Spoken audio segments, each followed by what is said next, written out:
Miyo ima bathroom de iruzaningai kokta sawar chaithabada makokta singni pokhaiduna khudakta stroke torki. Adomna sawar chaithabada iruzabada kokta hana direct ising chaithabiganu. Khwadigi yan hana khongsa chodhanbiro mathangda khongda thabakta nanganda shoulders da aduga ikon kona kokta chaithabiyo. Kokta sawarna direct chaithaba ising chaithabana maram oiga akoigi blood flow ji handagi hena yankhat ali masina maram oiga akoina brain da singli pokhaibagi stroke tawgi chances yamna wangi. Section minachi. Hairiba asoiba sing asi semdokpinaba honabiyu aduga khangdaba isilnaw singsu khangnaba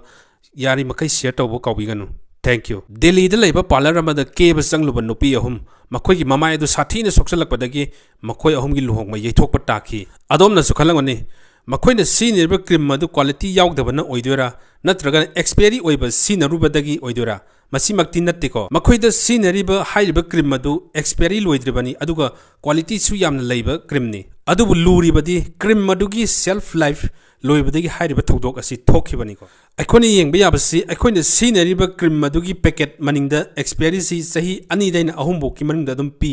hairiba expiry date asiga loinana pot adugi shelf life su smaina ibani ko 3 months 6 months 9 months sana sida 12 m ana iriba sina hairiba si cream madu hangdokpiraba matung sahi amagi manungda sinabiyu haibani ko amarom da cream masigi expiry date sahi ani oirabasu hairiba cream madu hangdokpiraba silkairaba matungdadi sahi amagi manungda sinabiyu haibani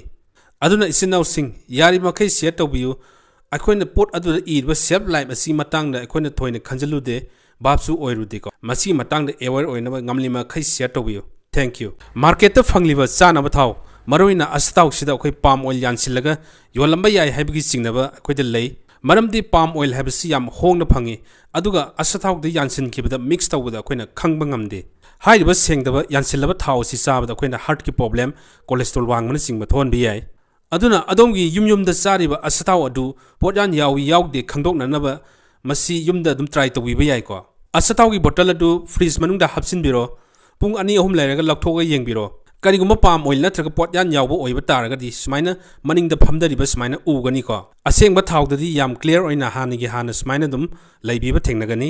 masiga mari leina hairiba dukandar sing adu complain tawbiningba leiragasu hojik pijariba number sida complain tawbiro aduga food and supply gi makhada moi dandi phangba yai ko isilaw mayam punamakna numidang tumba matamda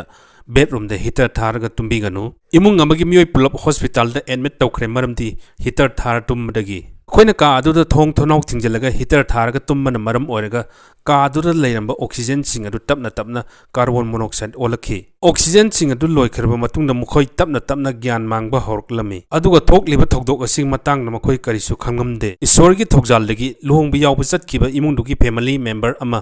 halakpa tanja thoktuna ka adu da hek changlakpaga switch off tawrba matung lemliba mong situation adu matam chana control tawhubadagi thawai bawbudi manghaudre aduna numidangi matamda heater sinabiba oiba taragasu tumlamdai pung ama watlingaida heater du muthatpiraba matungda tumbiyu aduga yumdugi thong thonau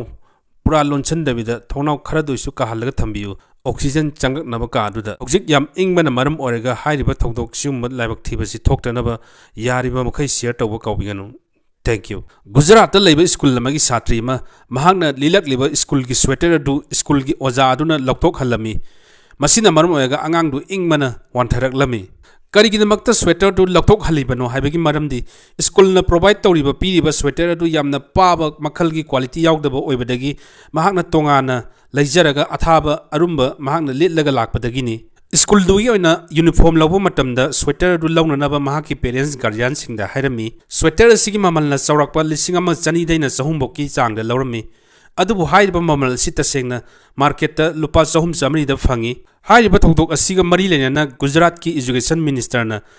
school punamakta warning pirami any student singna makhoi gi oiba sweater hand glove tupin uppa lakpa matamda school na ayaba pigadabani school amatana hairiba matang asida athingba pirakpa yaroi karigumba school ladna thinglabadi district adugi mari lenaba department singda parents singna complaint tawbagi ayaba pirami aduga hairiba school sing adu action lokhatkani haina order tholgami laksaningi wafamdi akhoi leita lairaba imung singda akhoi dress compulsory ohenba haibasi khudong chadaba mayam ama thoi aduna